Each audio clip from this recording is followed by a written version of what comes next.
ભાવનગરમાં અતિશય કરુણ ઘટના બની છે. ઝેરીલો દારૂ, ઇંગ્લિશ દારૂની બોટલમાં ડુપ્લિકેટ દારૂ ભરીને 250 બોટલ દારૂનું વિતરણ થયું. સરકારી આંકડા મુજબ 7 વ્યક્તિના મૃત્યુ થયા, પરંતુ મેં સ્થાનિક લોકો સાથે વાત કરી તો નામજોગ ત્યાંના સ્થાનિક પત્રકારો કહે છે કે 10 વ્યક્તિઓના મૃત્યુ થઈ ચૂક્યા છે.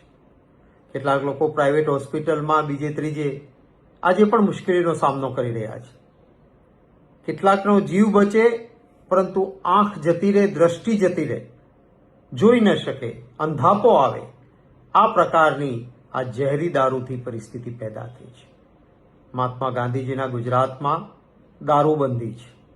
ભારતીય જનતા પાર્ટી બુટલેગરો એટલે કે દારૂ વેચનારાઓ, કતલખાના ચલાવનારાઓ, જુગારના અડ્ડા ચલાવનારાઓ એવા ગુંડાઓને સીધો આશ્રય આપે છે, અને આનું આ પરિણામ છે. આવા બધા ગુંડા તત્વો છે, એમને ચૂંટણીમાં ભંડોળ આપવાનું, સામે કોઈ ઉમેદવારો હોય તો એને આ ગુંડાઓએ ધાક ધમકીથી ફોર્મ પાછા ખેંચાવવાના, મતદારોને ધમકાવવાના એક કામ કરવાનું, અને સામા પક્ષે પોલીસને સીધી સૂચના ઉપરથી આવે કે આવા બધા છે તો અમારા છે, એના ધંધા ચાલવા દો. એના પાપનું આ પરિણામ છે. આપણી પરંપરા રહી છે, મુખ્ય ખુરશી પર બેઠેલા વ્યક્તિઓએ જ્યારે પણ કોઈ ઘટના ઘટે છે ત્યારે નૈતિક જવાબદારી સ્વીકારીને રાજીનામું આપ્યા છે. કેમ ભાજપમાંથી કોઈના પેટનું પાણી હલતું નથી? ખરા અર્થમાં નૈતિક જવાબદારી પણ સ્વીકારવી જોઈએ. પરિવાર જે લોકો ઉપર આભ તૂટી પડ્યું છે, રોકકળ ચાલે છે, કોણ જવાબદાર આના માટે?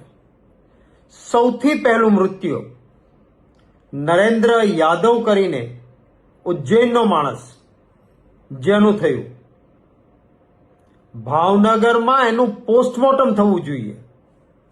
ભાવનગરમાં પોસ્ટમોર્ટમ કરીને ત્યારે જ વાત પકડાઈ હોત પહેલા મૃત્યુ વખતે, તો વધારે તકેદારી રખાઈ હોત. એના મૃત્યુ પછી એના મૃતદેહને વગર પોસ્ટમોર્ટમે પરિવારને સોંપીને જવા દીધો ઉજ્જૈન. કોણ જવાબદાર આના માટે? અને પછી એક કોન્સ્ટેબલ કે હેડ કોન્સ્ટેબલને સસ્પેન્ડ કરીને સંતોષ માની શકાય? ખરા અર્થમાં ઉપરથી સૂચના આવીને ડેડ બોડી સોંપાયું હતું, એની તપાસ થવી જોઈએ. જે રહીશ કરીને માણસ છેલ્લા 2 મહિનાથી ઉજ્જૈનથી આવીને આપણા ગુજરાતમાં અનેક જગ્યાએ આ રીતે ઇંગ્લિશ દારૂની બોટલમાં ડુપ્લિકેટ દારૂ ભરીને બેફામ કામ કરતો હતો.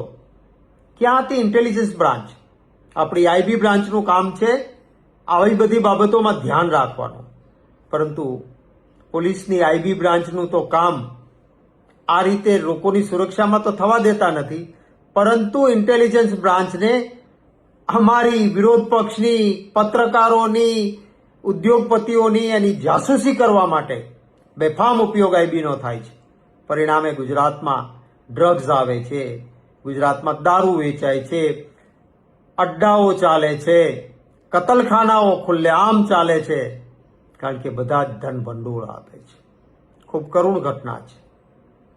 હું મારી પરિવાર પ્રત્યે સાંત્વના જગાવું છું, અને ગુજરાત પ્રદેશ કોંગ્રેસ સમિતિના પ્રમુખ શ્રી અમિતભાઈ ચાવડા સાથે ચર્ચા કરી છે.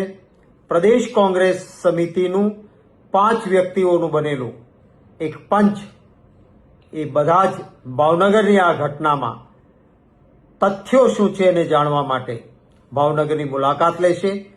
અમારા ધારાસભ્ય જાગૃત સાથી ભાઈ જિગ્નેશભાઈ મેવાણી, ભાઈ વિરેન્દ્રસિંહ વાઘેલા ઉર્ફે અજીતસિંહ, ભાઈ શ્રી હરિભાઈ ભરવાડ, માજી ધારાસભ્ય ભાઈ શ્રી રાજેશભાઈ ગોહિલ અને ડોક્ટર હેમાંગભાઈ વસાવડા, આ 5 વ્યક્તિઓ ભાવનગરની મુલાકાત લેશે અને તથ્યોની રૂબરૂ તપાસ કર્યા બાદ પ્રદેશ કોંગ્રેસ સમિતિને એનો અહેવાલ પણ રજૂ કરશે.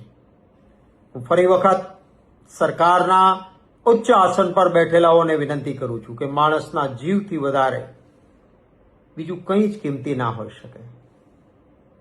તાઇફાઓ, દેખાવો આ બધું બંધ કરીને આપણું ગુજરાત એ ગૌરવવંતું ત્યારે જ કહેવાય જ્યારે મહાત્મા ગાંધીજીના ગુજરાતમાં લોકોની સુરક્ષાને સૌથી ઉત્તમ સ્થાન મળે અને આ પ્રકારના ક્યાંય કોઈ ઘટનાઓના કારણે ગુજરાતીને સહન ન કરવું પડે એવી વ્યવસ્થા થાય એવી અપેક્ષા રાખું છું.